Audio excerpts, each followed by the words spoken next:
বসো বসো, তোমার একটু ইন্টারভিউ নিয়ে নিই। তা মা, একটু সুন্দর করে হেঁটে দেখাও তো। আমি এক্ষুনি উড়ে উড়ে এলাম। হেঁটেই তো এলাম, দেখতে পারনি চোখে নাবা হয়েছে আপানি। বলছে যখন একটু হেঁটে দেখিয়ে দে না। শিওর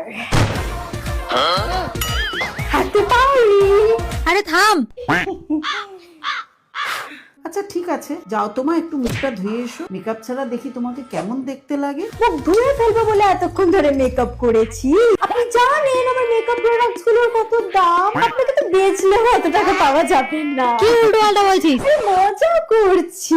রান্না কি কি করতে পারো? সবকিছু, বাট মুডের উপর নির্ভর করছে। মুড হলে তবেই করবো। কিন্তু রান্না মেয়ে যদি চায় তাহলে বিয়ের পর শ্বশুর বাড়িতে গিয়েও পড়াশোনা করতে পারে। না না না না না না না না, এসব আর কি আমার সাথে ভুলেও মারবেন না। আপনি জানেন আমি উচ্চ মাধ্যমিকে ফেল করেছি বলে বাড়ির লোক আমার বিয়ে দিয়ে দিচ্ছে। আরে চুপ কর। পড়াশোনা করার জন্য আমি শ্বশুর বাড়ি ধরে না যাচ্ছি। ওয়াও মা, মেয়ে কি টক্সিক! আমার মেয়ে দারুণ লেগেছে। বাবু, এত তাড়াতাড়ি সিদ্ধান্ত নিও না, একটু আলাদা গিয়ে কথা বলে নাও তোমরা। হ্যাঁ যাও যাও।